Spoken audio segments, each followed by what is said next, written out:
আসসালামু আলাইকুম প্রিয় শিক্ষার্থীরা, আশা করি তোমরা সকলে ভালো আছো এবং সুস্থ আছো। তোমাদের অলরেডি একটা অ্যাডমিশন পরীক্ষা সম্পন্ন হয়েছে। আশা করি তোমরা সকলে ভালোই দিয়েছো এবং তোমরা যারা মানবিকের রয়েছো তারা যারা তোমাদের খুলনা বিশ্ববিদ্যালয়ে একটি পরীক্ষা রয়েছে সি ইউনিটে।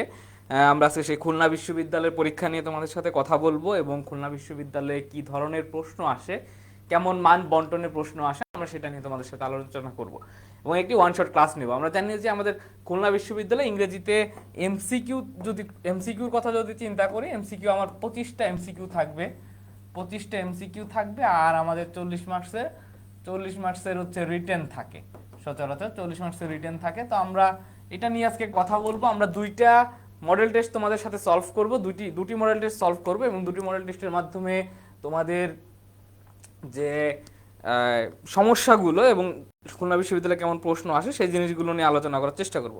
তো তোমরা আমাকে স্পষ্ট শুনতে পাচ্ছ কিনা একটু জানাবা, আমাকে স্পষ্ট শুনতে পাচ্ছ কিনা একটু জানাবা। ওকে,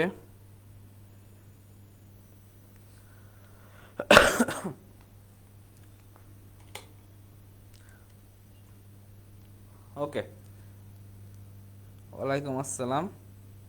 ঠিক আছে, আমি আমার এখান থেকে চেক করলাম। ওকে, আমরা আজকে প্রথম প্রশ্নে একটু যাব, প্রথম প্রশ্নের দিকে খেয়াল করি। আমরা আজকে দুইটা সেট সলভ করার চেষ্টা করব। দুটি সেটের মাধ্যমে আমরা মোট 25 মোট 50টা এমসিকিউ সলভ করব এবং দুই সেট রিটেন সলভ করব, যে কেমন প্রশ্ন আসে সি ইউনিটে সেটা দেখার জন্য। ওকে, দেন আমরা একটু দেখার চেষ্টা করি। প্রথম যে প্রশ্নটা সেট ওয়ানে বলেছে, আমাদের টেক্সট বুক থেকে দেখা যায় অনেক প্রশ্ন আসে খুলনা বিশ্ববিদ্যালয়ের। প্রথম প্রশ্নটা বলছে Maya Angelou is an American what? সে কি একজন কবি, সে কি একজন গীতিকার, সে কি একজন ফিল্ম ডিরেক্টর অর্থাৎ প্রযোজক, নাকি সে সব কিছু? এটা তোমাদের দেখা যায় টেক্সট বই ভিত্তিক অনেক এমসিকিউ অনেক সময় চলে আসে। তো সে অনুযায়ী আমরা আজকে টেক্সট বই নিয়ে একটু কিছু আলোচনা করার চেষ্টা করব। ওকে, আচ্ছা, তাহলে মায়া অ্যাংলো তিনি কে? তিনি কি আসলে poet, song writer, film director, নাকি সব কিছু? কোনটা হবে উত্তর? এক নাম্বারটার উত্তর কি হবে? ওকে, আচ্ছা, খেয়াল করো, তোমরা যখন টেক্সট বইটা পড়বা আশা করি তোমরা মায়া অ্যাংলোর যে কবিতাটা পড়েছো। মায়া অ্যাংলোর কবিতা কোনটা? মায়া অ্যাংলোর কবিতাটা হচ্ছে অ্যালোন, যে পয়েমটা তোমাদের রয়েছে অ্যালোন, সেই অ্যালোন কবিতাটা তোমরা পেয়েছো। ওকে, এবং তার নিচে তার একটা ডেসক্রিপশন রয়েছে। তো সেই ডেসক্রিপশন অনুযায়ী দেখবা সে একাধারে একজন কবি, একাধারে একজন গীতিকার, সে একজন ছবির যে প্রযোজক, এবং অপরদিকে অর্থাৎ তিনটাই কিন্তু তার একটা পদবি। সে অনুযায়ী আমার এক নম্বর প্রশ্নের উত্তরটা হচ্ছে কি? এক নম্বর প্রশ্নের উত্তরটা হচ্ছে ডি নাম্বারটা। ওকে, জিদান বলছে ডি। ওকে, ঠিক আছে, আমরা দুই নম্বর প্রশ্নটা খেয়াল করব। দুই নম্বর প্রশ্নটা আমাকে বলেছে I sit on one of the dives on dash 5 second street, 50 second streets, 50 second streets, নাকি 50 সেকেন্ড স্ট্রিটস?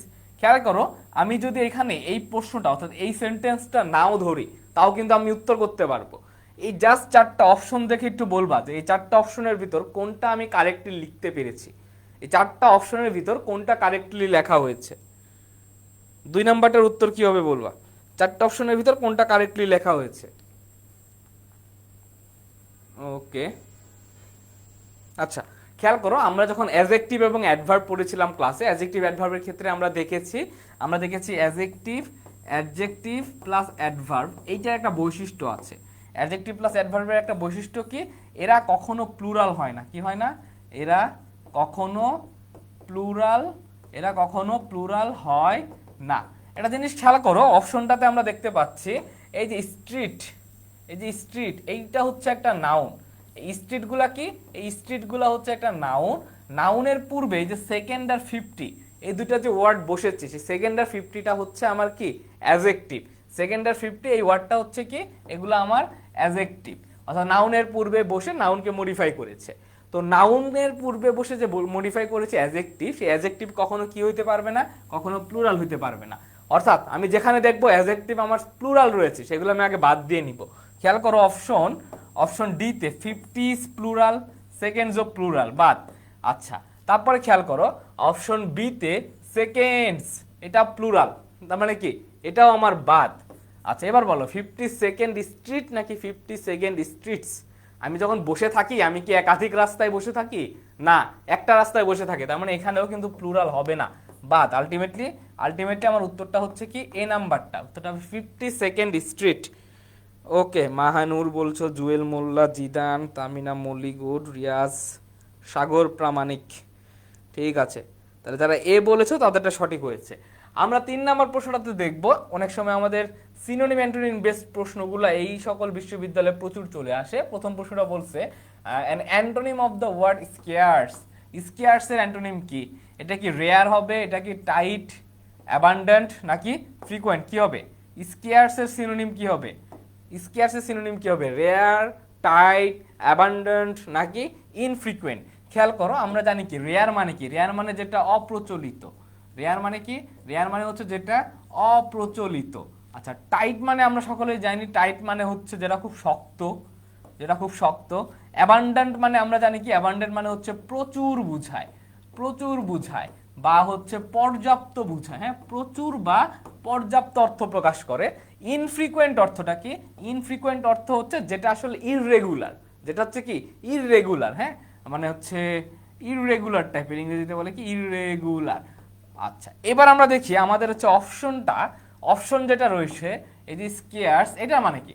এটার মানে আমরা জানি হচ্ছে, এটা মানে হচ্ছে স্বল্পতা। স্কেয়ার্স মানে কি? স্কেয়ার্স মানে হচ্ছে কি স্বল্পতা। এবার তোমরাই বলো, স্বল্পতার বিপরীত শব্দ অপ্রচলিত, শক্ত, প্রচুর নাকি রেগুলার, কোনটা হবে? ওকে, 3-এর সি, গুড।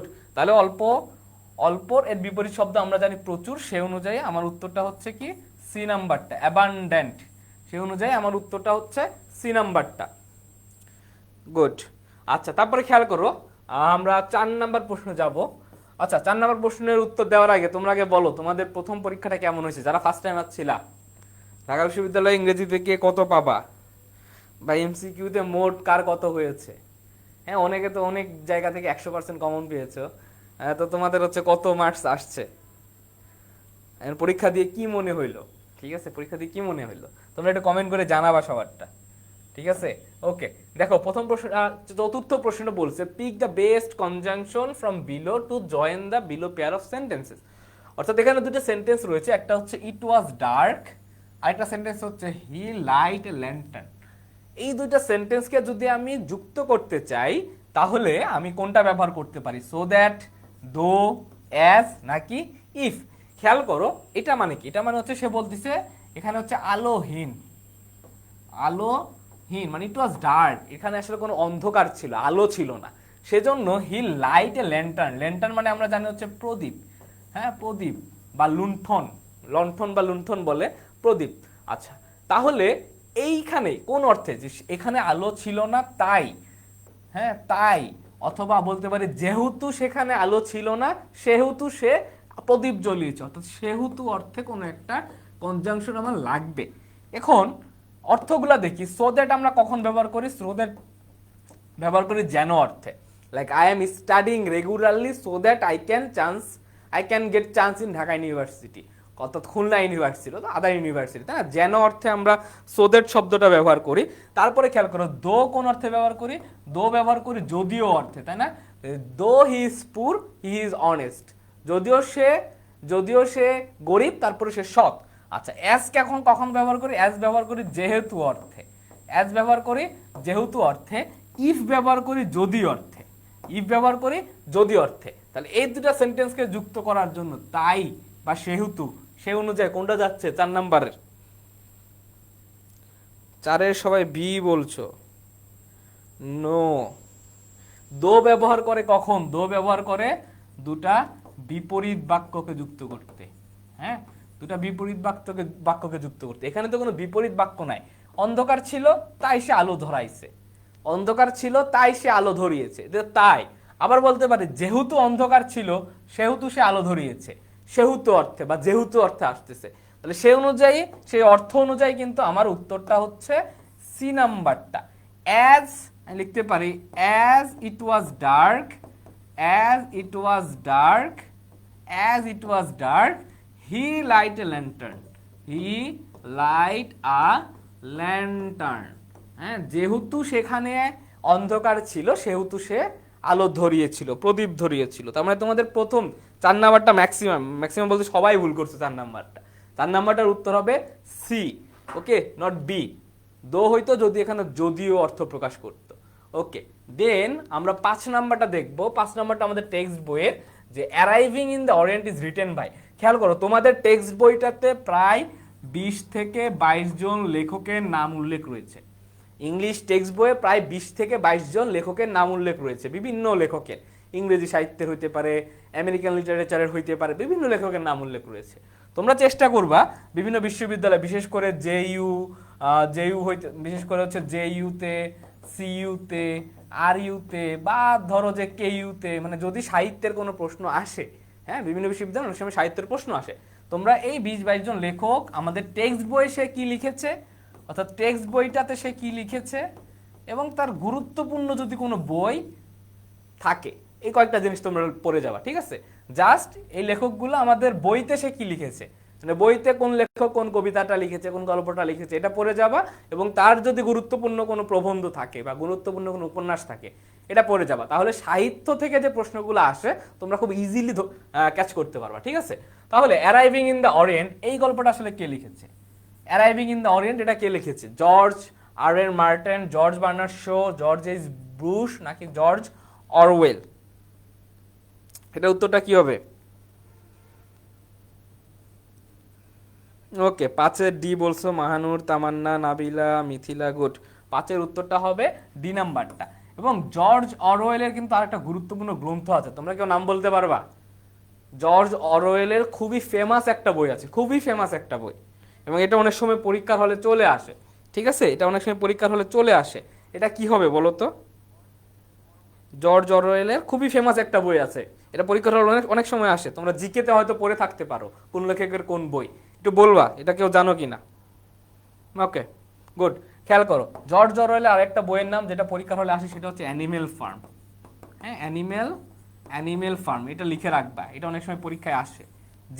জিকে হিসেবে আসতে পারে বা সাহিত্য হিসেবে আসতে পারে, জর্জ অরওয়েলের অ্যানিমেল ফার্ম।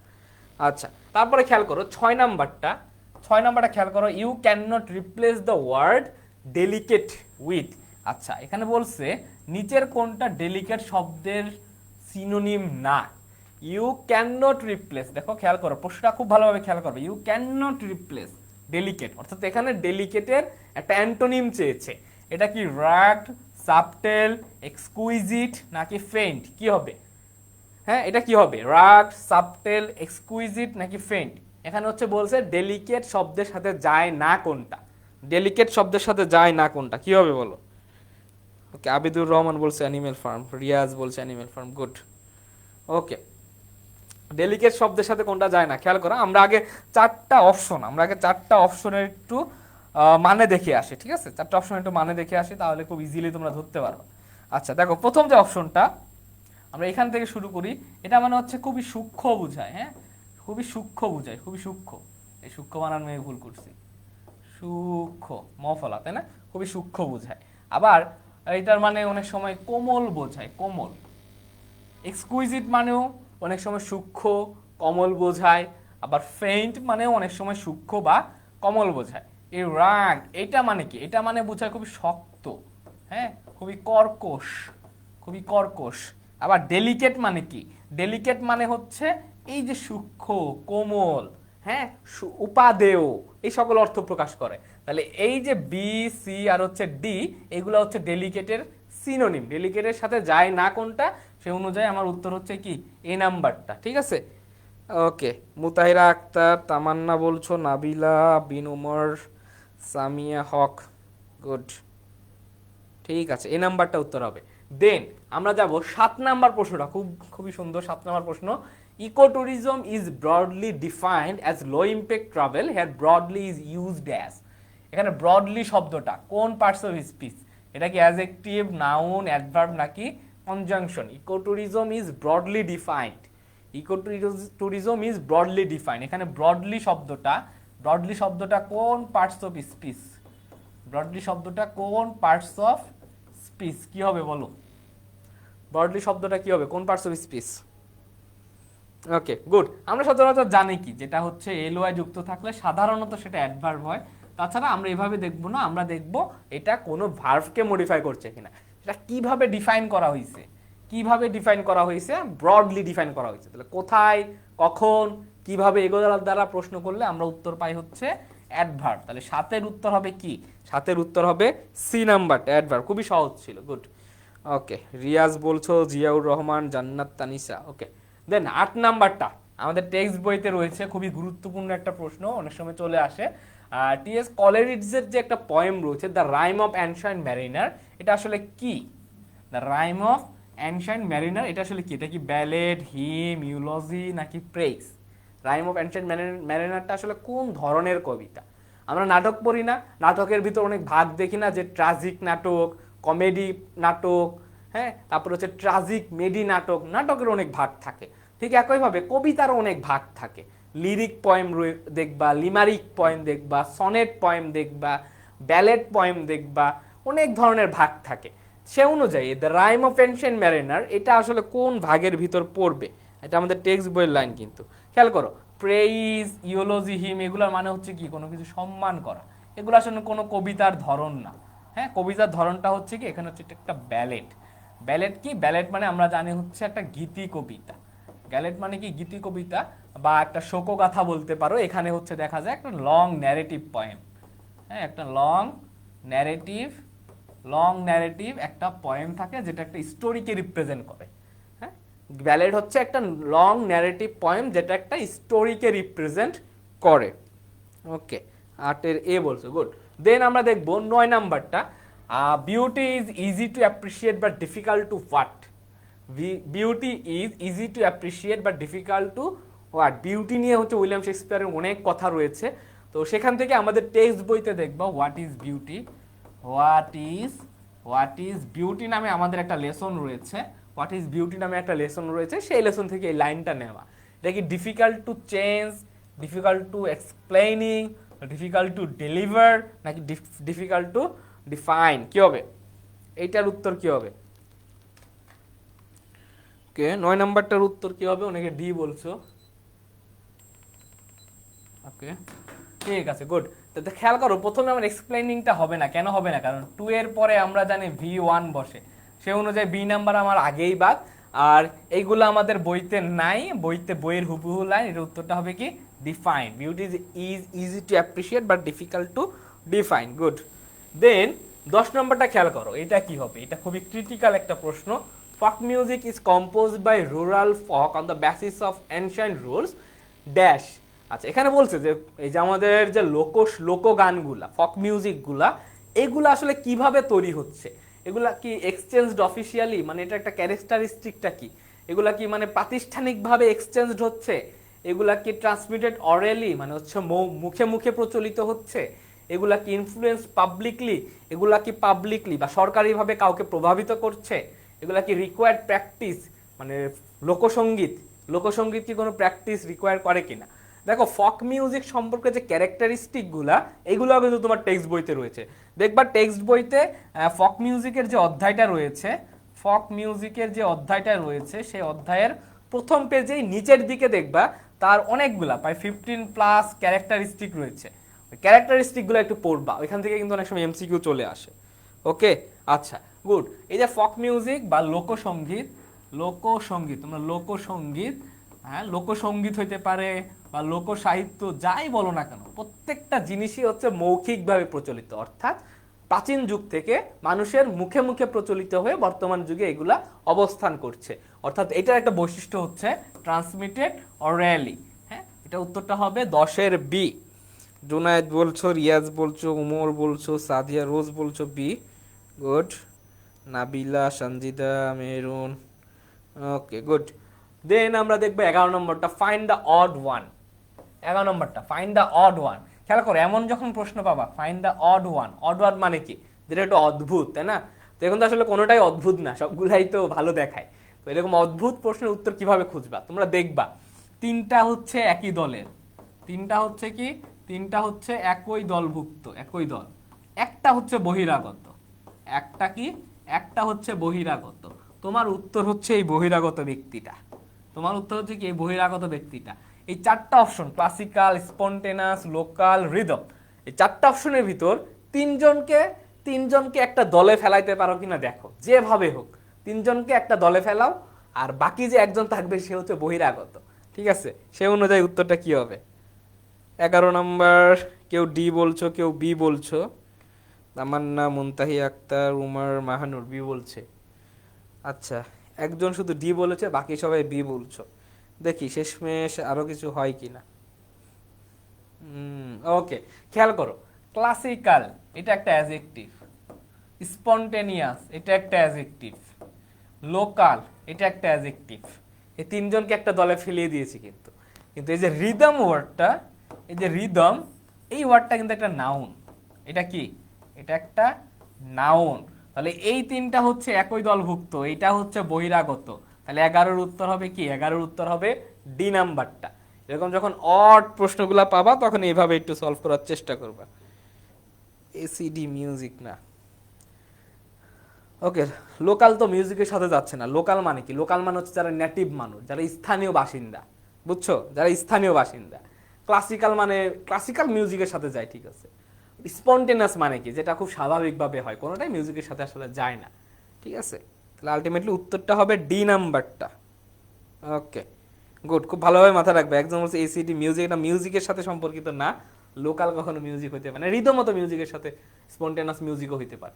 দেন 12 নম্বরটা খেয়াল করো। 12 নম্বরটা আমাদের হচ্ছে এডুকেশন যে অধ্যায়টা রয়েছে, education gives us knowledge and a set of dash to function meaningful in life. এটাও আমাদের টেক্সট বই। টেক্সট বইটা খুব ভালোভাবে পড়বা। টেক্সট বই পড়লে দেখা যায় কি যে সিনোনিম অ্যান্টোনিমগুলো আসে মোটামুটি টেক্সট বই অথবা প্রিভিয়াস ইয়ারের প্রশ্ন। তোমরা ঢাকা বিশ্ববিদ্যালয়ের প্রশ্নও দেখেছো, হয় টেক্সট বুক থেকে নয়তো প্রিভিয়াস ইয়ারের প্রশ্নগুলো, ম্যাক্সিমাম এবার প্রিভিয়াস ইয়ারের প্রশ্নই দিয়েছে। তাই ভোকাবুলারির জন্য বা মুখস্থ পাঠের যে অধ্যায়গুলো রয়েছে, অ্যাপ্রোপ্রিয়েট প্রিপোজিশন হইতে পারে, বা তোমার ওয়ান ওয়ার্ড সাবস্টিটিউশন হইতে পারে, ফ্রেজাল ভার্ব হইতে পারে, সিনোনিম অ্যান্টোনিম হইতে পারে, যা থাকুক মুখস্থ, সব কিছুর জন্য তোমরা প্রিভিয়াস ইয়ারের প্রশ্ন পড়ো। প্রিভিয়াস ইয়ারের প্রশ্ন থেকে ওরা সব তুলে দেয়, প্রিভিয়াস ইয়ারে কোশ্চেন। ঠিক আছে, ওকে। তাইলে এডুকেশন আমাদেরকে নলেজের পাশে এ সেট অফ কি দেয়? আমাদের টেক্সট বুক অনুযায়ী এ সেট অফ কি দেয়? ওকে ওকে, এ সেট অফ অ্যাবিলিটিস, এই নাম্বারটা।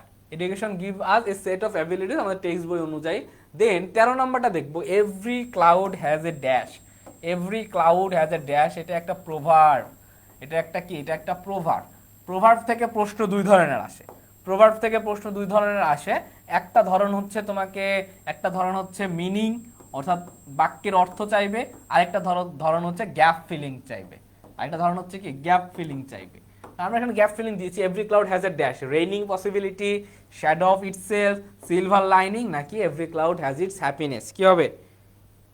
13 নম্বর কি হবে? Okay, good. আর এভরি ক্লাউড হ্যাজ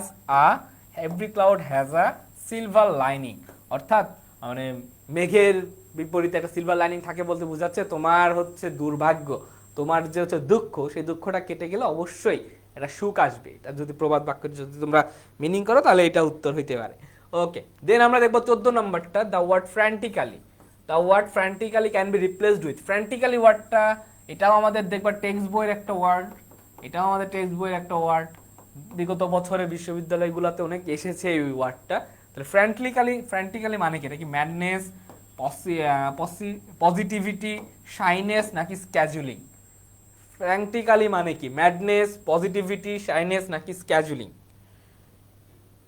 আচ্ছা, 15 নাম্বার কি হবে ফ্র্যান্টিক্যালি? খেয়াল করো, ম্যাডনেস মানে আমরা জানি পাগল, তাই না? পাবনা একটা পাগলাগারদ আছে, সে পাগল। পজিটিভিটি মানে কি? আমরা জানি পজিটিভিটি মানে হচ্ছে, মানে পজিটিভ মানে তো পজিটিভই, হ্যাঁ, এটার মানে কি হবে? প্লাস। শাইনেস মানে আমরা জানি লজ্জা বুঝায়, শাইনেস মানে আমরা জানি লজ্জা বুঝায়। শিডিউল মানে আমরা জানি আমাদের সূচি বুঝায়, শিডিউল মানে হচ্ছে সূচি বুঝায় বা একটা নিয়মে যে ডায়েরিটা থাকে। ফ্র্যান্টিক্যালি মানে এটা কি? ফ্র্যান্টিক্যালি মানে হচ্ছে উন্মাদ। হ্যাঁ, কেউ যখন কোনো একটা কাজ উন্মাদের মতো করে। উন্মাদ কারা? উন্মাদ হয় হচ্ছে পাগলরা। উন্মাদ হয় কারা? উন্মাদ হয় হচ্ছে পাগলরা। তাহলে আলটিমেটলি ফ্র্যান্টিক্যালি শব্দের সাথে যাচ্ছে কোনটা? Madness.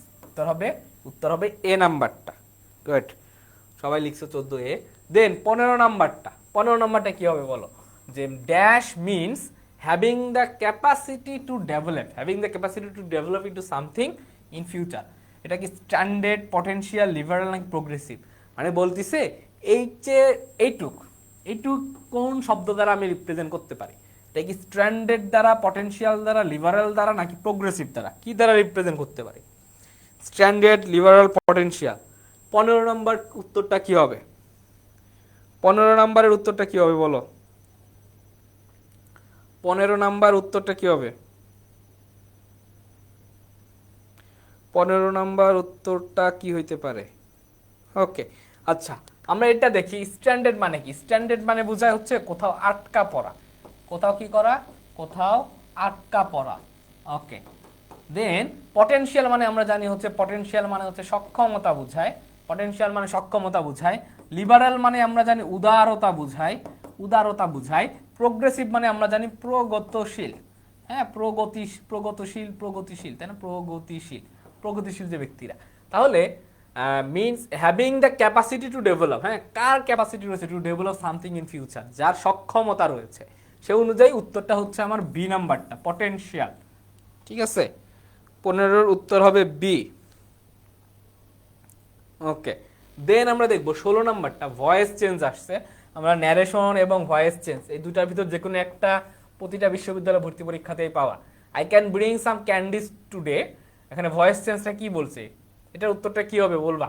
I can bring some candies today. আর অনেকে ব্রিং এর যে V3 কোনটা এটা কিন্তু ভুলাই ফেলতে পারো। ঠিক আছে, ব্রিং এর V3 কি হবে? এটার উত্তরটা সবার কাছে জানতে চাই। 16 নাম্বারটা কি হবে? 16 নাম্বারটার উত্তর কি হবে বলো?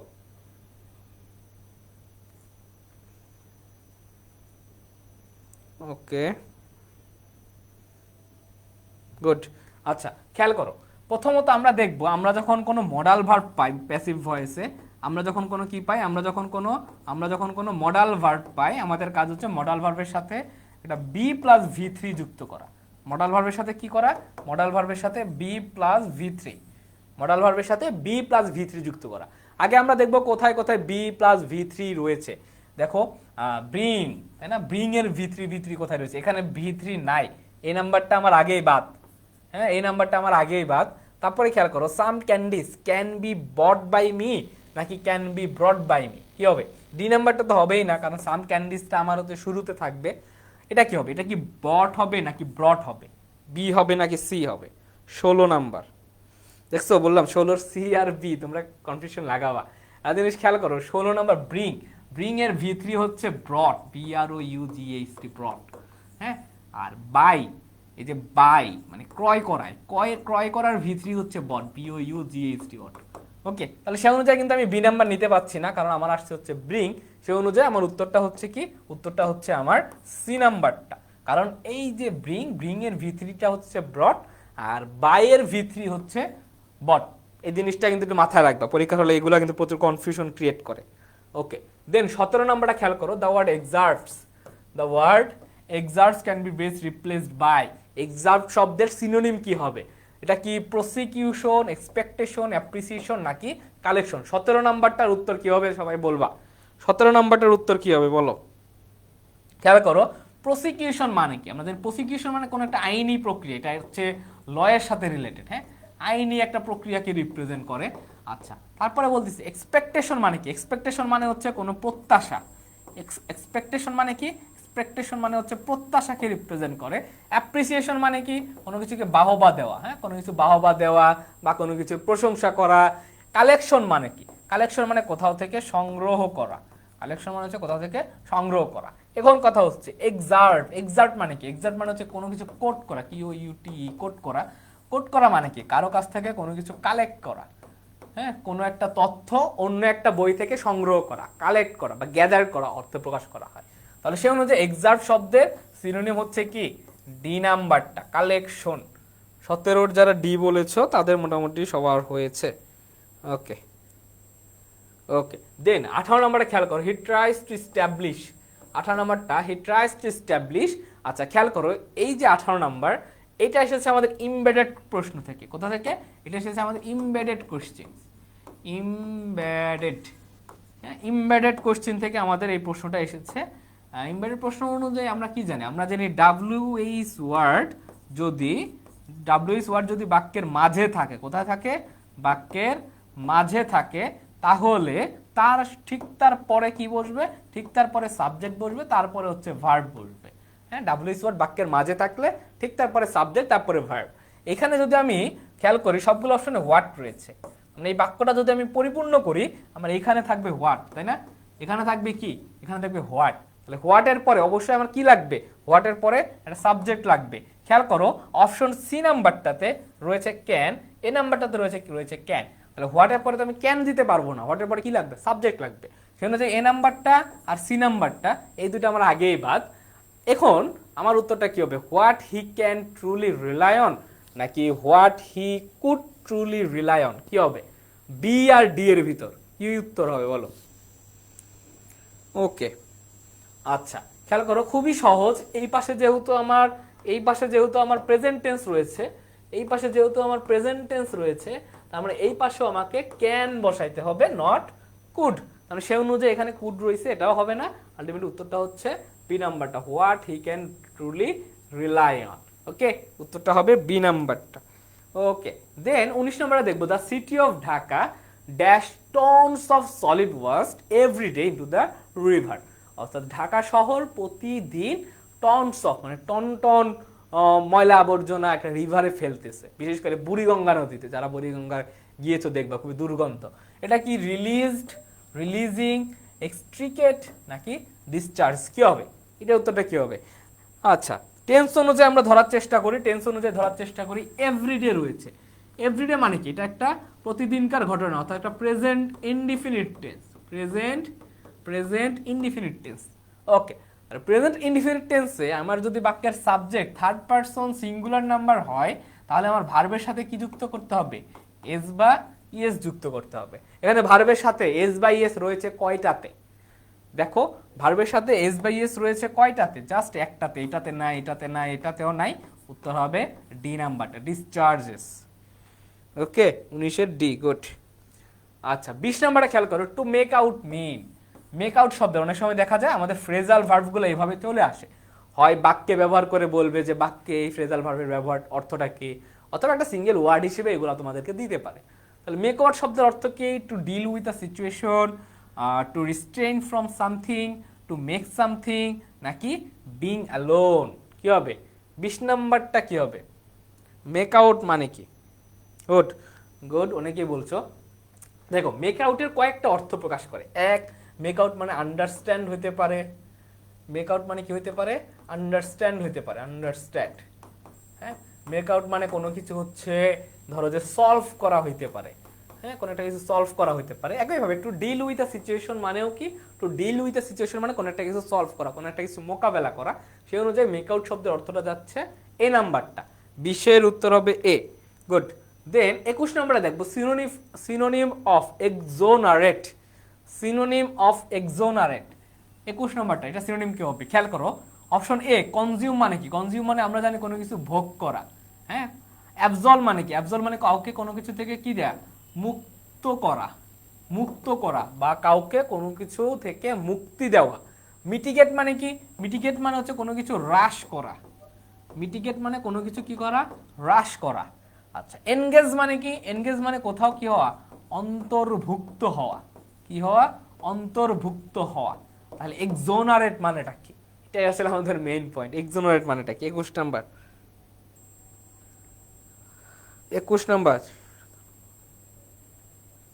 ওকে, গুড। খেয়াল করো এক্সোনারেট মানে কি? এক্সোনারেট মানে কাউকে কোনো কিছু থেকে খালাস দেওয়া। কি করা? কোনো কিছু থেকে খালাস দেওয়া। খালাস দেওয়া মানে কি? খালাস দেওয়া মানে হচ্ছে ধরো হাসিনাকে একটা মামলা থেকে খালাস দিয়ে দিল, মানে কি? সেটা থেকে মুক্তি পেয়ে গেল। তাহলে মুক্তি পাওয়া অর্থে কোনটা যাচ্ছে? বি নাম্বারটা, অ্যাবজলভ। ওকে, এক্সোনারেট শব্দের সিনোনিম হচ্ছে অ্যাবজলভ। ওকে, গুড। আচ্ছা, দেন আমরা দেখবো 22 নাম্বারটা। দেখবো অনেক সময় আমাদের ওয়ান ওয়ার্ড সাবস্টিটিউশন থেকে প্রচুর প্রশ্ন আসে। One word substitution. আচ্ছা, ওয়ান ওয়ার্ড সাবস্টিটিউশন তোমাদেরকে আবারও বলি, ওয়ান ওয়ার্ড সাবস্টিটিউশন বলো, কোনো ভোক্যাবস বলো, বা ধরো যে প্রিপোজিশন বলো, যাই বলো না কেন, প্রত্যেকটা জিনিসের জন্য তোমরা পড়বা হচ্ছে প্রিভিয়াস ইয়ারের প্রশ্ন। হ্যাঁ, প্রিভিয়াস ইয়ারের প্রশ্ন পড়বা, যাই আসুক পৃথিবীর যে প্রান্ত থেকে প্রশ্ন করুক না কেন একজন টিচার, তোমার প্রিভিয়াস ইয়ারের প্রশ্ন সেগুলো পেয়ে যাবা। আবার এর সাথে স্পেলিংটাও যুক্ত করবে, স্পেলিং এর পার্টটাও, হ্যাঁ স্পেলিং এর পার্টটাও, এই মুখস্থ টপিকগুলা শুধু প্রিভিয়াস ইয়ারের প্রশ্ন পড়ে যাও। তোমাদের সবার কাছে হচ্ছে বিগত সালের প্রশ্নের যে গাইড বই থাকে, হ্যাঁ বিভিন্ন বই রয়েছে, সে বই থেকে দেখবা প্রিভিয়াস ইয়ারের প্রশ্ন রয়েছে, এগুলো পড়ে যাবা। Okay, the murderer of a king, কিংকে যে হত্যা করে, রাজাকে যে হত্যা করে, সে কি হয় খেয়াল করো। হোমিসাইড, ম্যাট্রিসাইড মানে হচ্ছে মাদারকে যে হত্যা করে, হ্যাঁ প্যাট্রিসাইড মানে যে হচ্ছে ফাদারকে হত্যা করে, আর রেজিসাইড মানে হচ্ছে যে কিংকে হত্যা করে, কি করে, যে কিংকে হত্যা করে। তাহলে আলটিমেটলি উত্তরটা হচ্ছে আমার ডি নাম্বারটা, রেজিসাইড, উত্তরটা হবে ডি নাম্বারটা। দেন 23 নাম্বারটা খেয়াল করো, আমাদের স্পেলিং থেকে অনেক প্রশ্ন আসে। স্পেলিং এর জন্য আমরা কি পড়বো? স্পেলিং এর জন্য আমরা পড়বো হচ্ছে টেক্সটবুক প্লাস, আচ্ছা টেক্সটবুক প্লাস হচ্ছে যে প্রিভিয়াস ইয়ারের কোশ্চেনগুলো, এই দুটা জিনিস মোটামুটি পড়তে পারলে প্রিভিয়াস ইয়ারের স্পেলিংগুলো তোমাদের সলভ হয়ে যাবে। হ্যাঁ, হোমিসাইড মানে মানুষ হত্যা করা। গুড, ওকে, দেখো পারসেভারেন্স এটাও ঠিক আছে, কনভালিসেন্স এটাও ঠিক আছে, মেইনটেনেন্স এটাও ঠিক আছে। এখানে ভুল রয়েছে হচ্ছে এই নাম্বারটা, হ্যাঁ এটা হবে CIENTIOUS, কনসানশাস বা সচেতন অর্থে, CON, আবার লিখি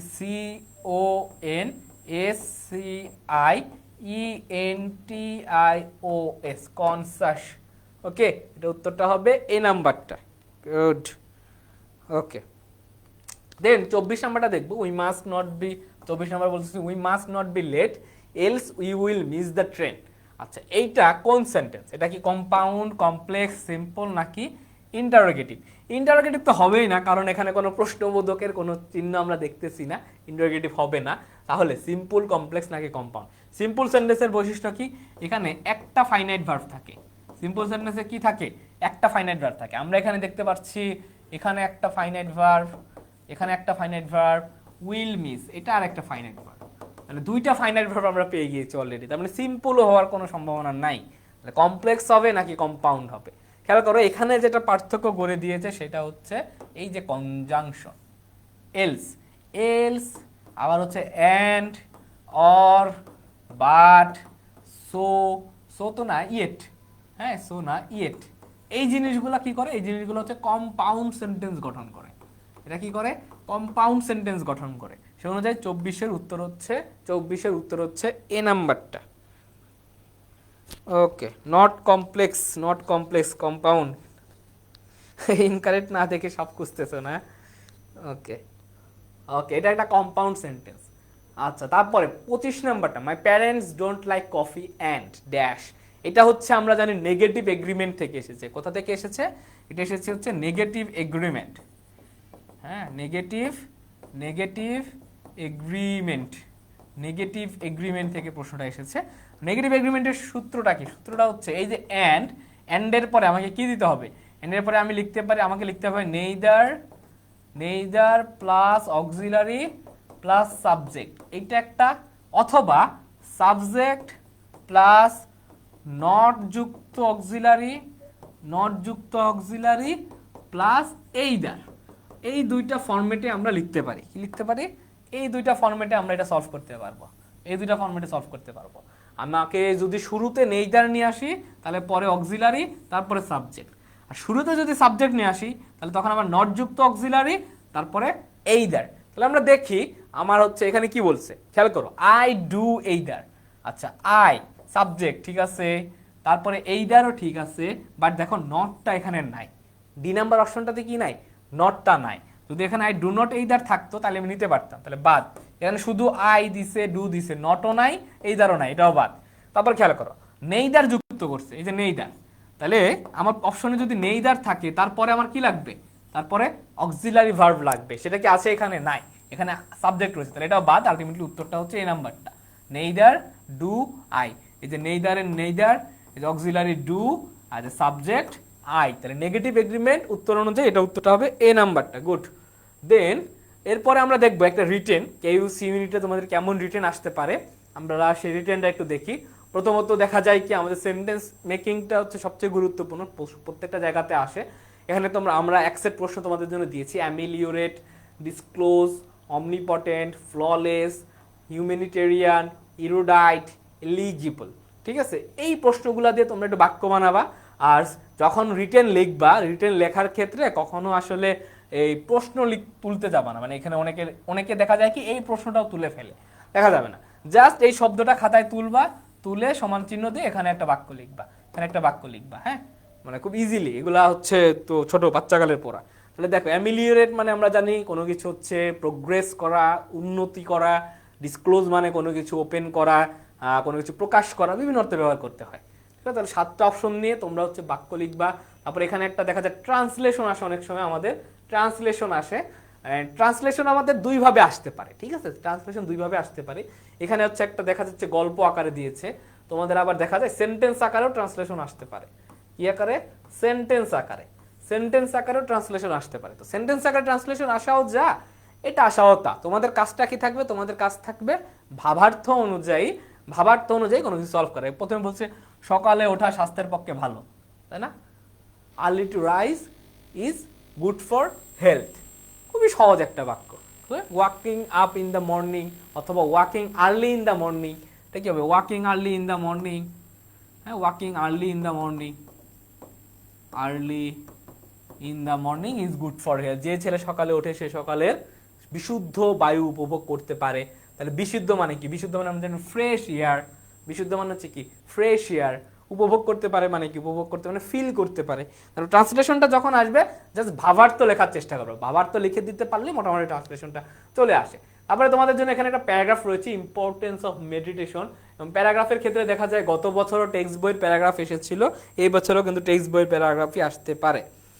ওকে, দেন আমরা দেখতে পাচ্ছি এখানে একটা এক্সপ্লেনেশন রয়েছে।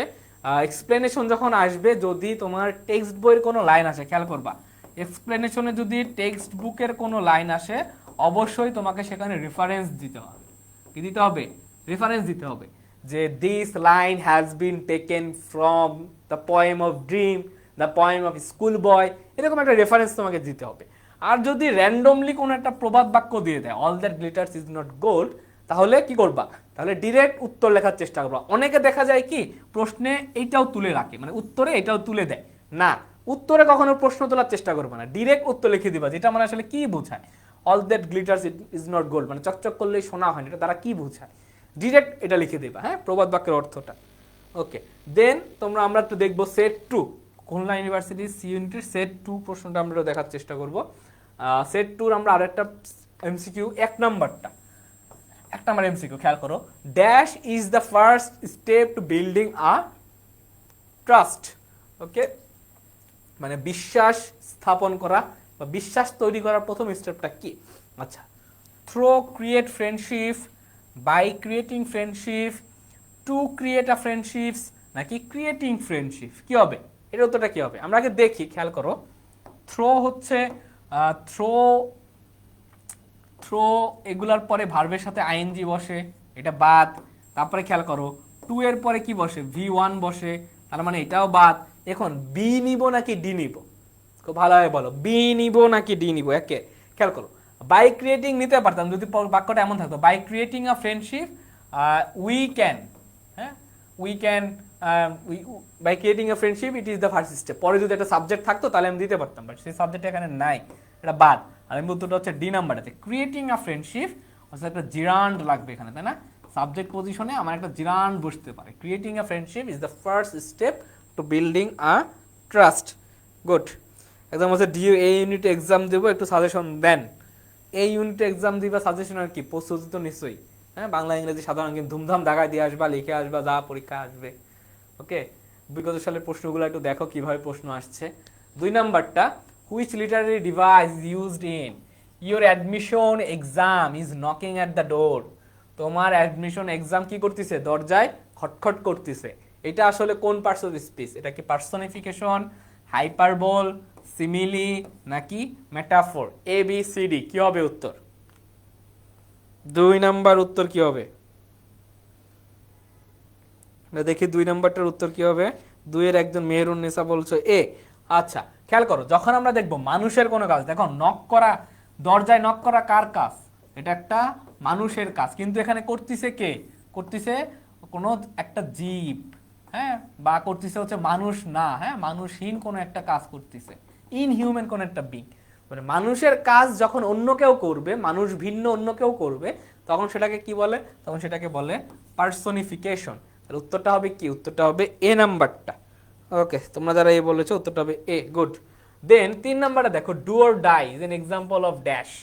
না, ডু অর ডাই ম্যাচ আমরা অনেক সময় দেখি হচ্ছে খেলাধুলার সময়, অনেক সময় দেখি যে এই ম্যাচ যদি বাংলাদেশ জিতে তাহলে ফাইনালে যাবে, নইলে বাংলাদেশ বাদ।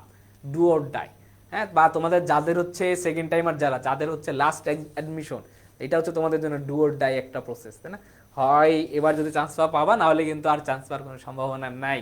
তাহলে ডু অর ডাই এটা কোন পার্সোনাল? খেয়াল করো, সিম্পল হবে না। কেন হবে না? সিম্পলে ফাইনাইট ভার্ব থাকে একটা, এখানে ডু একটা ফাইনাইট ভার্ব, আবার ডাই একটা ফাইনাইট ভার্ব। মানে এখানে আমরা পাচ্ছি দুইটা ফাইনাইট ভার্ব। একটা বাক্যে দুইটা ফাইনাইট ভার্ব থাকা মানে কি? থাকা মানে হয় সেটা কমপ্লেক্স হবে, নয়তো কম্পাউন্ড হবে।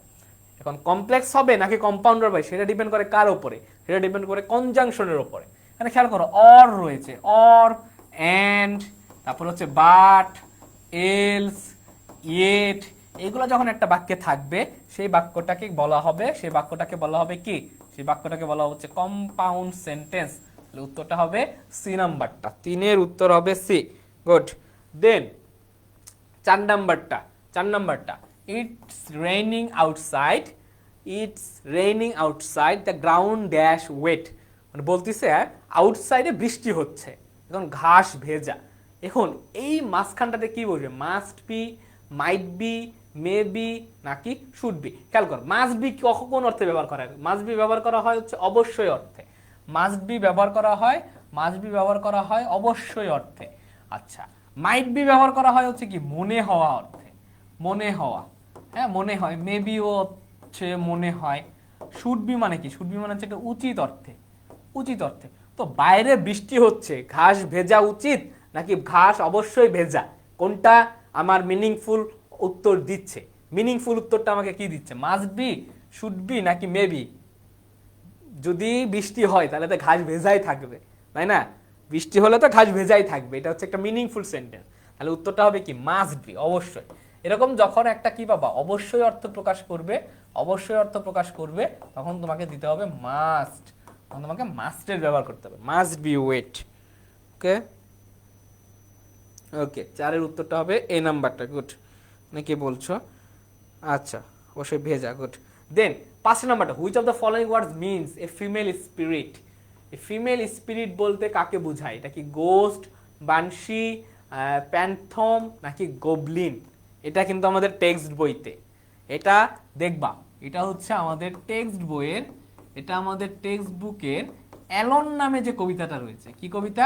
টেক্সট বইয়ের অ্যালন কবিতা রয়েছে, রয়েছে না? অ্যালন কবিতার দেখবা বাম সাইড গুলাতে, বাম সাইড নাকি, আমার হাত যদি পাশে ধরি, হ্যাঁ সরি, ডান সাইড, হ্যাঁ, অ্যালন কবিতার হচ্ছে ডান সাইডে। অ্যালন কবিতার কোথায়?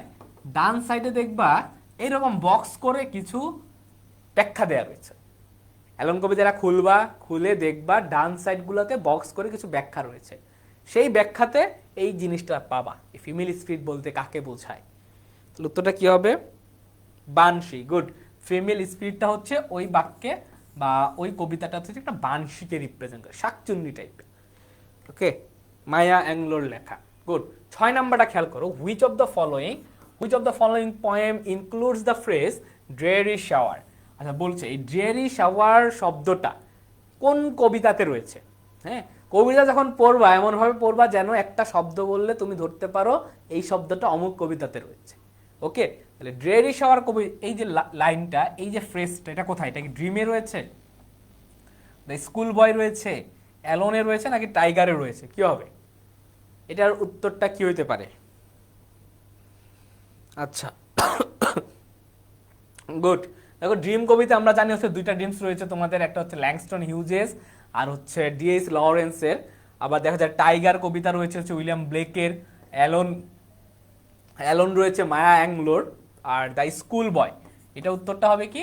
উত্তরটা হবে the school boy. ড্রেয়ারি shower, school বয় শব্দ রয়েছে। অনেকগুলো ওয়ার্ড এখানে রয়েছে, দেখবা মিলোয়িং এয়ার, তারপরে পাখির কেসড বার্ড, এটা যে বিভিন্ন ফ্রেজগুলো রয়েছে, ফ্রেজগুলো খুবই গুরুত্বপূর্ণ, এরকম প্রশ্ন চলে আসে। Okay good, 6 B.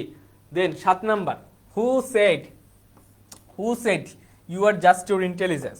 এটা কিন্তু এমসিকিউ আকারেও আসতে পারে, আর অনেক সময় দেখা যায় এক্সপ্লেনেশন আকারেও আসতে পারে। এক্সপ্লেনেশন, হ্যাঁ, এক্সপ্লেনেশন আকারে কিন্তু এটা চলে আসতে পারে। You are just your intelligence, এই শব্দটা দ্বারা কি বুঝায়, তা দ্বারা কি মানে প্রকাশ করে। ওকে, আচ্ছা, তাহলে এই কথাটা কে বলছিল মনে আছে? দেখবা অনেকের কিন্তু অনেকগুলো কথা রয়েছে। দেখবা ভিক্টর হিউগো একটা কথা বলেছিল যে হি হু ওপেনস আ স্কুল ক্লোজেস আ প্রিজন, তাই না? ভিক্টর হিউগোর এমন একটা কথা ছিল। তারপর আসে আই হ্যাভ এ ড্রিম, কথাটা কে বলছে? মার্টিন লুথার কিং বলেছে। ওকে, এরকম যে তোমাদের টেক্সট বইতে বিভিন্ন উক্তিগুলো রয়েছে, সেই উক্তিগুলো খুব ভালোভাবে পড়ার চেষ্টা করবে। এটা বলেছিল কে? এটা বলেছিল হচ্ছে আমাদের বিখ্যাত কল্পনা চাওলা, তাই না? কল্পনা চাওলা বলছিল। গুড। হ্যাঁ, রবার্ট হেডেনের পোয়েম। ঠিক আছে, গুড। দেন 8 নাম্বারটা খেয়াল করো, প্যাসিভ ফর্ম বলছে she rights a letter every day. খুবই সহজ একটা বাক্য, খুবই সহজ একটা বাক্য। She rights a letter every day. Passive sentence যখন আমরা করব, তোমাদের ক্লাসে বারবার বলেছি, তোমরা কি করবা? তোমরা টেন্সের দিকে লক্ষ্য করবা। সর্বপ্রথম কি করবা? টেন্সের দিকে লক্ষ্য করবা। খেয়াল করো, এখানে রয়েছে কি? Present indefinite tense. তাহলে প্রেজেন্ট ইনডিফিনিট টেন্সের প্যাসিভ স্ট্রাকচারটা কি? প্যাসিভ স্ট্রাকচারটা হচ্ছে এম অথবা ইজ অথবা আর প্লাস V3। আমি আগে দেখব অপশনে কোথায় M is R plus V3 রয়েছে। ঠিক আছে, আগে দেখবো। দেখো এখানে M is R plus V3 নাই। আচ্ছা, এটাতে রয়েছে ধরলাম। তারপরে এখানে ওয়াজ রয়েছে, এটা বাদ, তার মানে বি আর ডি নাম্বার আগেই বাদ দিয়ে দিয়েছি। এখন খুব ইজিলি বলো এ আর সি এর ভিতর কি হবে? অবজেক্ট কোনটা? অবজেক্ট তো আর সি না, তাই না? এটা তো সাবজেক্ট। তাহলে প্যাসিভে আমাদের সাবজেক্ট অবজেক্ট চেঞ্জ করতে হয়। তাহলে উত্তরটা কি হবে? Letter is written by her everyday. এই নাম্বারটা হচ্ছে আমার উত্তর। Okay, letter is written by her everyday. Good. Then আমরা দেখবো 9 নাম্বারটা, the poem to the moon is written by. এই টু দ্য মুনও কিন্তু আমাদের টেক্সট বইয়ের কবিতা, এবং টেক্সট বইতে যতগুলো লেখক রয়েছে সেই লেখকের কে কোন কবিতাটা লিখেছে এটা কিন্তু খুব ভালোভাবে পড়তে হবে। টু দ্য মুন, এটা কি উইলিয়াম শেক্সপিয়ারের লেখা, পিবি শ্যালে, ল্যাংস্টন হিউজেস, নাকি মায়া অ্যাংলোর? কার লেখা বলো তো? Two the moon, two the moon কবিতাটা কার লেখা? Okay good. নয়ের উত্তরটা হবে কি? বি নাম্বারটা, পিবি শ্যালে, পার্সি বিসি শ্যালে। ওকে, আচ্ছা, উইলিয়াম শেক্সপিয়ারে তোমরা বিউটি নিয়ে অনেক কবিতা পাবা। ল্যাংস্টন হিউজেস তো ড্রিম লিখেছে, মায়া অ্যাংলো আমরা জানি অ্যালোন কবিতাটা লিখেছে। ওকে, দেন আমরা দেখবো 10 নাম্বারটাতে, which colour symbolises peace and calmness. এখানে কোন রং শান্তির প্রতীক? পিচ অ্যান্ড কলমনেস মানে হচ্ছে কি, এখানে কি রেড শান্তির প্রতীক, ব্ল্যাক শান্তি, ইয়েলো নাকি হোয়াইট? শান্তির প্রতীক কোনটা? ঠিক আছে, আচ্ছা, রেড দ্বারা কি বোঝায় আমরা দেখি। রেড দ্বারা বোঝায় হচ্ছে ডেঞ্জারকে, হ্যাঁ, বা কেউ যখন অ্যাংরি। তোমরা আচ্ছা কার্টুন দেখছো না? আগে যখন আমরা কার্টুন দেখতাম হচ্ছে ধরো যে ডোরেমন যখন রেগে যাইতো একদম দেখবে গাল একদম লাল হয়ে যাইতো, তাই না? হ্যাঁ, বা ধরো যে ছোটা ভীম নামে একটা কার্টুন ছিল, ও যখন রেগে যাইতো দেখবে গাল লাল হয়ে যাইতো, গোলাপি হয়ে যাইতো। তাহলে রেড শব্দটা হচ্ছে ডেঞ্জার, অ্যাংরিকে রিপ্রেজেন্ট করে। ব্ল্যাক কাকে রিপ্রেজেন্ট করে? ব্ল্যাক রিপ্রেজেন্ট করে হচ্ছে শোককে, মন, হ্যাঁ, বা শোক, এই জিনিসটাকে ব্ল্যাক রিপ্রেজেন্ট করে। ওকে, তারপর ইয়েলো রিপ্রেজেন্ট করে কাকে? ইয়েলো রিপ্রেজেন্ট করে কোনো এনার্জিকে, হ্যাঁ, এনার্জি মানে যে খুবই এনার্জেটিক, বা এনার্জেটিক বা ইয়তকে রিপ্রেজেন্ট করে। আর এই যে হোয়াইট হচ্ছে শান্তির প্রতীক। হোয়াইট হচ্ছে কি? হোয়াইট হচ্ছে শান্তির প্রতীক। তাহলে উত্তরটা হবে ডি নাম্বারটা, 10-এর উত্তর হবে ডি। গুড। হ্যাঁ, হ্যাপির আরেকটা হইতে পারে, হ্যাপি ইউলো হচ্ছে হ্যাপি হইতে পারে অনেক সময়, ইউথ, হ্যাপি, এনার্জি, এই জিনিসগুলোকে রিপ্রেজেন্ট করে। দেন 11 নাম্বার খেয়াল করো, হোয়াট ডাজ অ্যাপারথাইড রিফার টু। খুবই খুবই খুবই সহজ একটা প্রশ্ন। What does অ্যাপারথাইড refer to? অ্যাপারথাইড মানেটা কি? অ্যাপার্ট ফ্রম আদার্স, ডিওডিসি, ডিসক্রিমিনেশন নাকি ইনক্লুসিভিটি? অ্যাপারথাইড রিফার টু কি হবে? তোমরা যেটা বলবো ওটাই উত্তর নিব। অ্যাপারথাইড শব্দের অর্থটা কি হবে? এটা আমরা জানি, আমাদের হচ্ছে বিখ্যাত নেলসন ম্যান্ডেলার যে গল্পটা রয়েছে দক্ষিণ আফ্রিকাতে বর্ণ বৈষম্যের যে চিত্র ফুটে উঠেছিল। তাহলে অ্যাপারথাইড মানেটা কি? আমরা জানি অ্যাপারথাইড মানে হচ্ছে বর্ণ বৈষম্য, বর্ণ বৈষম্য। তাহলে বৈষম্যের সিনোনিম রয়েছে একটাই, ডিসক্রিমিনেশন। তাই উত্তরটা হবে সি নাম্বারটা। গুড। 12 নাম্বারটা খেয়াল করো, people who settle in other countries is called. এই যে 12 নাম্বারটা, এটা হচ্ছে ওয়ান ওয়ার্ড সাবস্টিটিউশন থেকে। এবং আবারও বলি, ওয়ান ওয়ার্ড সাবস্টিটিউশন বই পড়ার জাস্ট প্রিভিয়াস ইয়ারের প্রশ্ন পড়বা, তাহলে এই সব ধরতে পারবা। আর মোটামুটি যদি 4টা অপশনের মানে ধরতে পারো, তাহলে ওয়ান ওয়ার্ড সাবস্টিটিউশন খুব ইজিলি সলভ করা যায়। খেয়াল করো, অ্যাবরিজিনস কারা? যারা আদিবাসী, হ্যাঁ, যারা হচ্ছে পূর্ব থেকে একটা অঞ্চলে বসবাস করে থাকে সবসময়, তারা হচ্ছে অ্যাবরিজিনস। আচ্ছা, ডায়াসপোরা মানে কি? ডায়াসপোরা মানে যারা হচ্ছে বাস্তুচ্যুত, হ্যাঁ, বাস্তুচ্যুত, অর্থাৎ নিজের দেশ থেকে বিতাড়িত হয়ে যে অন্য দেশে গিয়ে বসবাস করে। ফরেনার মানে কি? ফরেনার মানে হচ্ছে আমরা জানি বিদেশি, এটা অন্য দেশে বসবাস করে না, পার্মানেন্টলি বসবাস করে না, জাস্ট কাজের ক্ষেত্রে বা অন্য কোনো ক্ষেত্রে। এখানে কিন্তু people who settle in, settle in মানে কি? যে সকল মানুষ পার্মানেন্টলি সেখানে বসবাস করে। নেটিভ মানে লোকাল, তাই না, লোকাল বা স্থানীয়। তাহলে উত্তরটা কি হবে? উত্তর হচ্ছে আমাদের বি নাম্বারটা, উত্তরটা হবে ডায়াসপোরা। ওকে, উত্তরটা হবে ডায়াসপোরা। গুড। দেন 13 নাম্বারটা, the correct passive form of the sentence, the soup smells good.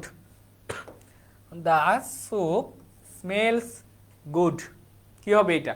এটা হচ্ছে কোয়াসি প্যাসিভ ভার্ব, তোমাদের ক্লাসে করানো হয়েছে। Quasi passive verb, quasi passive verb. আচ্ছা, কোয়াসি প্যাসিভ ভার্বের ক্ষেত্রে আমরা কি জানি?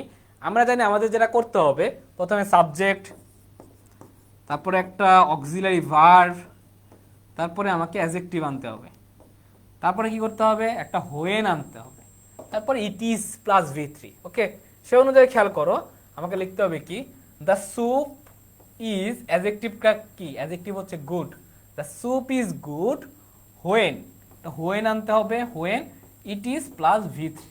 ওকে, the soup is good when it is smelled. Quasi passive ভার্বের ক্ষেত্রে এই সকল উত্তর খুব ইজি, তোমাদের বারবার ক্লাসে করানো হয়েছে, 13 বি। দেন 14 নাম্বারটা খেয়াল করো, choose the correct indirect speech. He said to me, have you finished your work.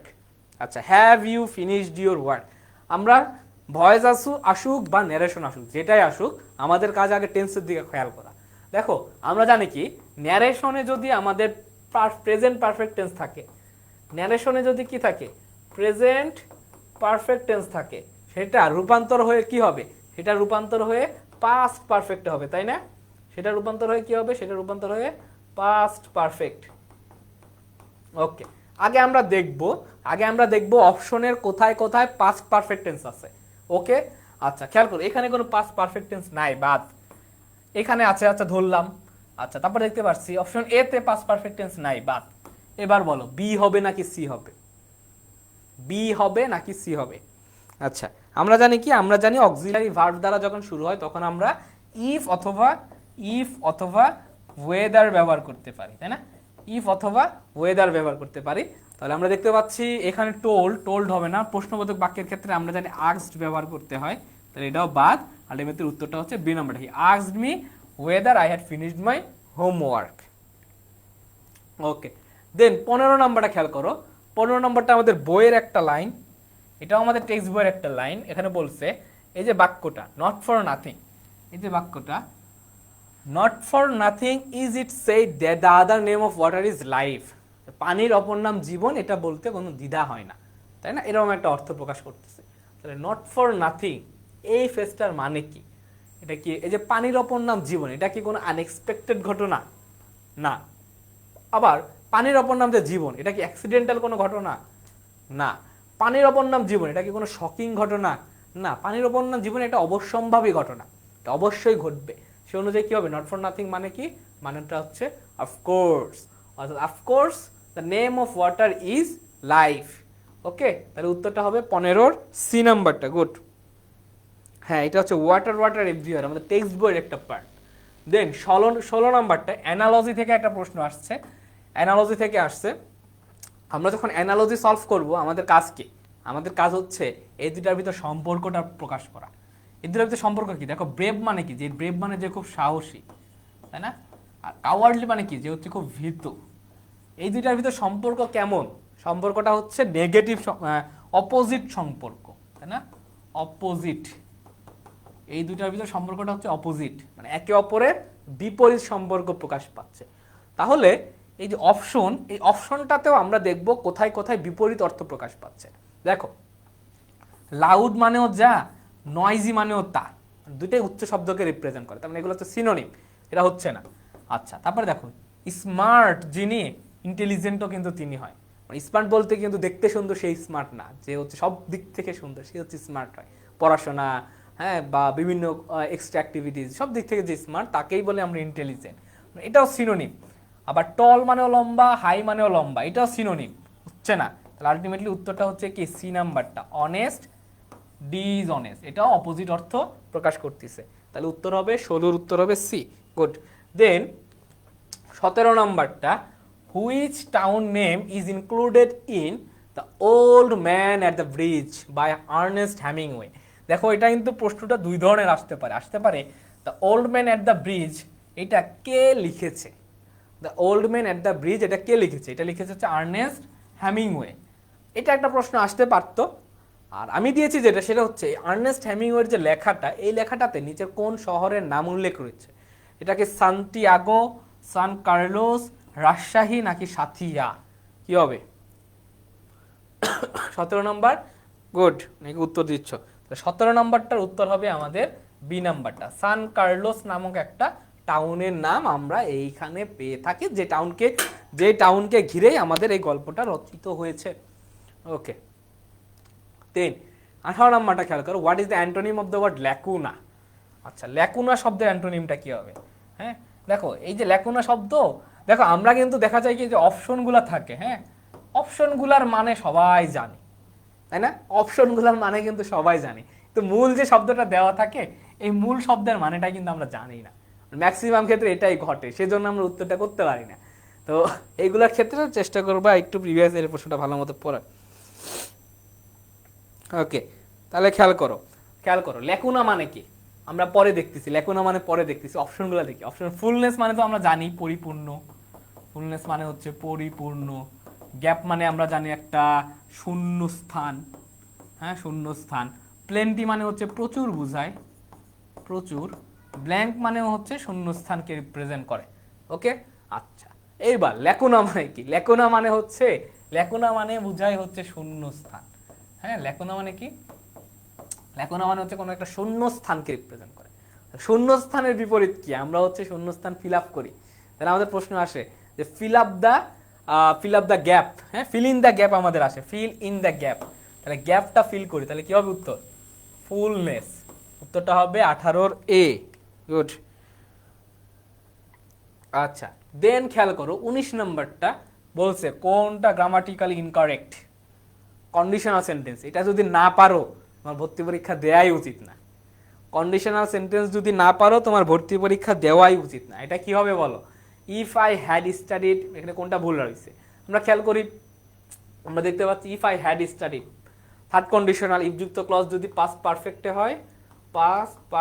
হয়, তাহলে পাশে would have, should have, could have plus V3 বসে, কোনো সমস্যা নাই, এটা ঠিক আছে। তারপরে আমরা দেখতে পাচ্ছি I knew, past tense, second conditional, ইফযুক্ত ক্লজ যদি আমার পাস্ট ইনডিফিনিটে থাকে তাহলে আমরা উড, কুড প্লাস V1 ব্যবহার করে থাকি, তাই না? গুড। তারপরে খেয়াল করো ডি নাম্বারটাতে রয়েছে হ্যাড সিন, পাস্ট পারফেক্ট, তাহলে would have, should have, could have plus V3, এইগুলাতেও কোনো সমস্যা নাই। সমস্যাটা হচ্ছে আমার সি নাম্বারটাতে, ইফযুক্ত ক্লজে কখনোই মডাল ভার্ব ব্যবহার হয় না। ওকে, ইফযুক্ত ক্লজে কখনোই মডাল ভার্ব ব্যবহার হয় না। Will, can, could, shall, should, may, might, এই যে মডাল ভার্বগুলো রয়েছে এগুলো কখনোই ইফযুক্ত ক্লজে ব্যবহার হয় না। ইনকারেক্ট সেন্টেন্সটা হচ্ছে আমার সি নাম্বারটা। গুড। দেন 20 নাম্বারটা, get one's teeth into similar to. আচ্ছা, get one's teeth into similar to এটা কোথায় রয়েছে বলতে পারবা কেউ? এটা রয়েছে হচ্ছে ব্রজেন দাস যে গল্পটা আমাদের টেক্সট বইতে পাই, ব্রজেন দাসের যে গল্পটা, সেই গল্প থেকে এই প্রশ্নটা নেওয়া, এবং এটা কিন্তু বিগত সালেও আমাদের একটা বিশ্ববিদ্যালয় ভর্তি পরীক্ষাতে এসেছিল। গেট ওয়ানস টিথ ইনটু মানে কি? To have enormous power, to take the control over something, to nose out the details of something, নাকি to put a lot of effort. To put a lot of effort কি হবে? 20-এর okay, good. To gets want into মানে কি, মানে হচ্ছে তোমার সর্বশক্তি দিয়ে কোনো একটা কিছু চেষ্টা করা, তোমার সর্বশক্তি দিয়ে, সকল শক্তি দিয়ে কোনো একটা কিছুকে চেষ্টা করা বুঝাইতে আমরা টু গেট ওয়ান্টস ইনটু ব্যবহার করি, তার মানে কি to put a lot of effort. Okay, তাহলে উত্তরটা হবে ডি নাম্বারটা, 20-এর উত্তর হবে ডি। দেন 21 নাম্বারটা আমরা দেখব, Peter can not go and I can't dash. Peter can not go and I can't dash. আচ্ছা, আমরা দেখি প্রথমত কি হবে, এটা নেইদার, টু, অলসো নাকি এইদার, কি হবে? আমরা হচ্ছে নেগেটিভ এগ্রিমেন্ট একটু আগে দেখেছি, নেগেটিভ এগ্রিমেন্টের ক্ষেত্রে কি হয়, সাবজেক্ট প্লাস নট যুক্ত অক্সিলারি, নট যুক্ত অক্সিলারি প্লাস এখানে কি বসে, এখানে বসে হচ্ছে এইদার, এখানে বসে হচ্ছে কি এইদার। তাহলে উত্তরটাও হবে কি, আমার উত্তরটা হবে ডি নাম্বারটা। ওকে, উত্তরটা হবে ডি নাম্বারটা, এইদার। গুড। দেন 22 নম্বর, compound sentence of I saw him going to market.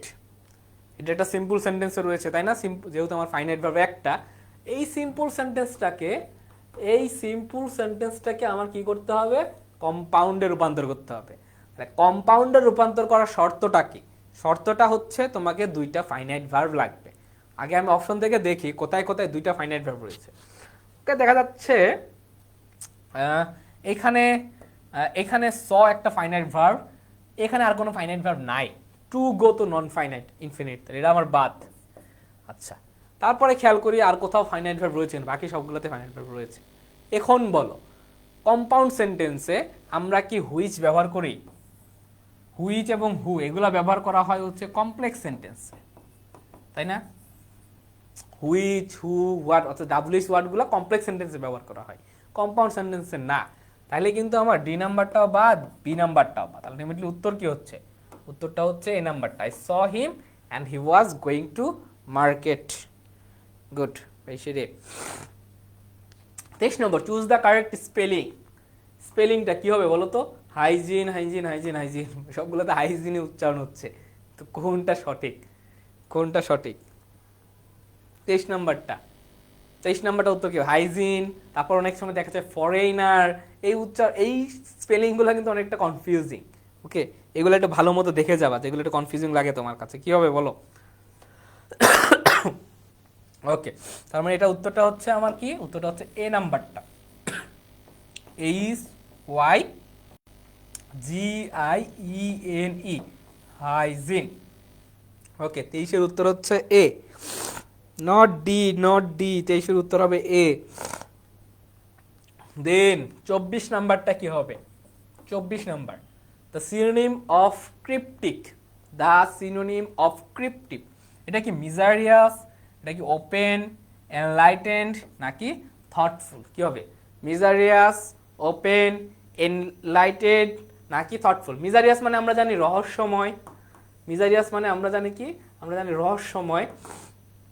তারপরে দেখা যায় আমাদের ওপেন মানে আমরা জানি কি মুক্ত, ওপেন মানে হচ্ছে কোনো কিছু মুক্ত থাকা, আমরা দেখতে পাচ্ছি। এনলাইটেড মানে কোনো কিছুকে আলোকিত করা, কোনো কিছুকে কি করা? আলোকিত করা। থটফুল মানে কি? আমরা জানি থটফুল মানে কোনো কিছু নিয়ে কি করা? তো চিন্তা করা। থটফুল মানে চিন্তা করা বা চিন্তিত বা দার্শনিক, এরকম অর্থ প্রকাশ করে। ক্রিপ্টিক মানেটা কি? ক্রিপ্টিক মানেটা হচ্ছে রহস্য বা খুবই রহস্যময়, এগুলো একটা কি? অ্যাডজেক্টিভ। আর রহস্যময় অনুযায়ী উত্তরটা কি হচ্ছে? এ নাম্বারটা, 24-এর উত্তর হবে এ, মিজারিয়াস। ওকে, 24-এর উত্তর হবে এ, মিজারিয়াস। গুড। দেন 25 নাম্বারটা খেয়াল করো, the science of teaching is called, one word substitution এসেছে, that science of teaching is called. দেখো ফোনেটিক্স মানেটা কি? ফোনেটিক্স মানেটা কি? ফোনেটিক্স মানেটা হচ্ছে ধ্বনি বিজ্ঞান। ফোনেটিক্স মানেটা কি? ফোনেটিক্স মানে হচ্ছে ধ্বনি বিজ্ঞান, অর্থাৎ ফোনেটিক্স ধ্বনি নিয়ে যে কথাগুলো বলে। ইথিক্স মানে জানি আমরা হচ্ছে নীতি বিজ্ঞান, হ্যাঁ। আর বায়োলজি মানে তো আমরা জানি জীব বিজ্ঞান। তোমরা যারা 9-10-এ সায়েন্স ছিলা বা ইন্টারে সায়েন্স ছিলা তারা অবশ্যই জীব বিজ্ঞান পড়েছো। আর পিডাগোগি এটা মানে হচ্ছে কি? শিক্ষায়তনিক, শিক্ষায়তনিক বা শিক্ষাবিদ্যাকে রিপ্রেজেন্ট করে। অর্থাৎ সায়েন্স অফ টিচিং, এটা মানেটা হচ্ছে বি নাম্বার হবে। পিডাগগি। আচ্ছা, এই ছিল তোমাদের 25টা প্রশ্ন। এরপরে তোমাদের জন্য এক সেট রিটেন আছে।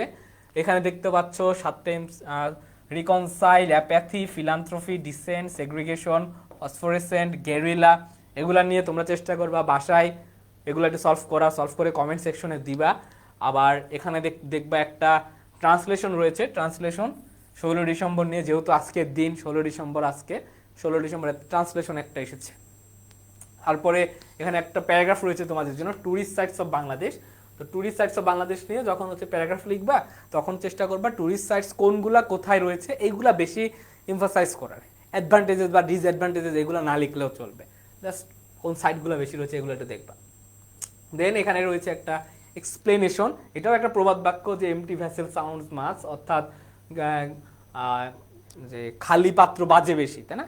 মানে যার জ্ঞানহীন, যারা হচ্ছে জ্ঞান শূন্য, তারা দেখবা চিল্লাই বেশি। এই জিনিসগুলো একটু এখানে রিপ্রেজেন্ট করার চেষ্টা করবা, তাহলে দেখা যাবে খুব সুন্দর একটা রিটেন লিখতে পারবা। তো এই ছিল তোমাদের আজকের। আশা করি খুলনা বিশ্ববিদ্যালয়ের যে প্রস্তুতি খুব ভালোভাবে নিচ্ছ এবং নিবা। আর শেষ মুহূর্তে আসলে এই সময়গুলোতে দেখা যায় কি, মানে সকল বিশ্ববিদ্যালয়ের আগে সব সাবজেক্ট রিভাইজ দেওয়া সম্ভব হয় না। তোমরা যেটা করবা, যে টপিকে তোমার সমস্যা সেই টপিকটা জাস্ট এমসিকিউ সলভ করার চেষ্টা করবা। ওকে, সেই টপিকগুলোতে কি করবা, জাস্ট এমসিকিউ সলভ করার চেষ্টা করবা, তাহলে হয়ে যাবে। কারণ মানে দেখা যায় ঢাকা বিশ্ববিদ্যালয়ের পরে যারা ফার্স্ট টাইমে রয়েছে, বিশেষ করে ঢাকা বিশ্ববিদ্যালয়ের পরে অন্যান্য বিশ্ববিদ্যালয়ের আগে খুব একটা পড়ে না কেউ। আমারও হয়নি, আমারও পড়া হয়নি, যেহেতু আমার একটা সুযোগ ছিল যে হয়ে গিয়েছে, আমি বুঝতে পেরেছিলাম, সেজন্য আসলে আর পড়া হয় না।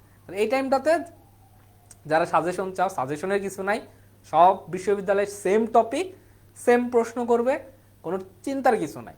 টপিক ওয়াইজ তোমরা একটু এমসিকিউ পড়ার চেষ্টা করো, যে এমসিকিউটাতে একটু বেঁধে যাবা সেই টপিকটা একটু দেখার চেষ্টা করবা বেশি করে। ওকে, তো সবাই ভালো থাকো, সুস্থ থাকো এবং তোমাদের পরবর্তী পরীক্ষার জন্য দোয়া এবং শুভকামনা রইল। আসসালামু আলাইকুম।